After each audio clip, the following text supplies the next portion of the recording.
ईश्वर को अपने करीब कर लीजिए, सब कुछ मिल जाएगा। सारे शास्त्र उठाइए, कोई पूजा पाठ नहीं सिखा रहा, अच्छा जीवन जीना सिखा रहे हैं, लड़ना सिखा रहे हैं, काम करना सिखा रहे हैं, आध्यात्मिकता सिखा रहे हैं। ये सब भगवान ही तो सिखा रहे हैं ना। तो कृष्ण के करीब रहने से सब मिल जाता है।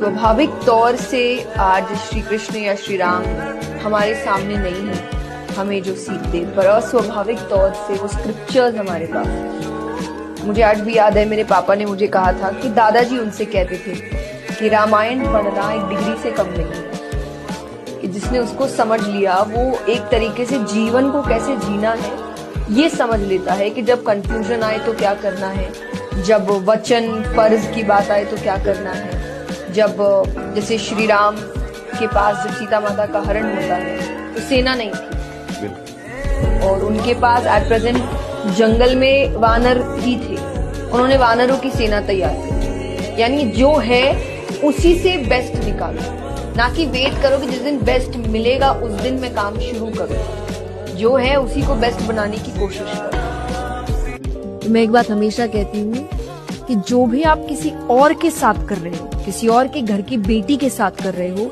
इस सोच के चलना अगर वो आपकी घर की बेटी के साथ हुआ तो आपको कैसा लगेगा। नॉर्मल होगा नहीं होगा इस सेकेंडरी, लगेगा कैसा। अगर बुरा लगेगा तो जो उसके साथ हो रहा है वो भी बुरा है, वो सही है।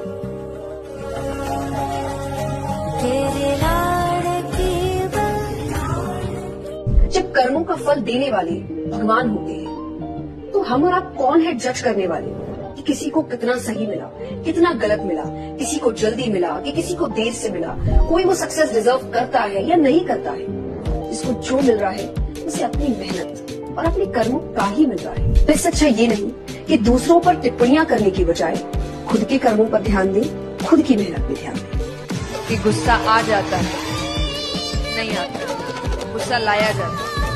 अगर गुस्सा आ जाता तो गुस्सा हर किसी के सामने आता जी, अपने से बड़े के सामने क्यों नहीं आता। जब बॉस चिल्लाता है, बॉस को क्यों नहीं थप्पड़ लगाते, बॉस को क्यों नहीं गालियां सुनाते, क्योंकि पता है अगर कुछ बोल दिया तो नौकरी चली जाए। लेकिन जब आपको दिखता है कि आपके सामने ऐसा कोई है जो आपका इतना बुरा नहीं कर सकता, आप उसके सामने अपना गुस्सा खुल कर देंगे। सच है। so true, बिल्कुल सही बात। तो अगर आप एवरीडे ही अजीब मूड के साथ आएंगे घर पे, आप एवरीडे ही इरिटेटेड आएंगे घर पे, आप एवरीडे ही अनॉय करेंगे अपने आसपास वालों को और फिर आप कार्ड उठा लोगे, अच्छा आई हैव बैड डेज, मेरी वजह से नहीं है, मुझ पे क्यों उतार रहे हो। डे 1 पे I will support you, day 2 पे I will be okay, day 3 पे I will feel a bit irritated, day 4 पे आई विल लाइक अरे भाई रोज ही एक चीज। बिकॉज इशू तो मुझे भी है ना। अगेन आई वुड से घर के अंदर तो युद्ध नहीं है, मैं भी उस युद्ध से घर पे आई हूँ कि थोड़ी देर दोनों पार्टनर आसपास बैठ के सुकून से बात करेंगे। हो सकता है हम बाहर के इश्यूज डिस्कस करेंगे कि यार ये अच्छा नहीं चल रहा, बट एक दूसरे पे नहीं उतारेंगे वो गुस्सा, क्योंकि एक दूसरे की गलती नहीं है। तो आपको ये समझना पड़ेगा कि आप दोनों को ही साथ रहना है और दोनों को ही एक दूसरे के बारे में समझना होगा कि ये मेरे प्रॉब्लम्स ठीक करने की मशीन नहीं है, ये भी एक इंसान है जिसको प्यार, अंडरस्टैंडिंग, पैम्परिंग चाहिए। You cannot burden the other person. Yes.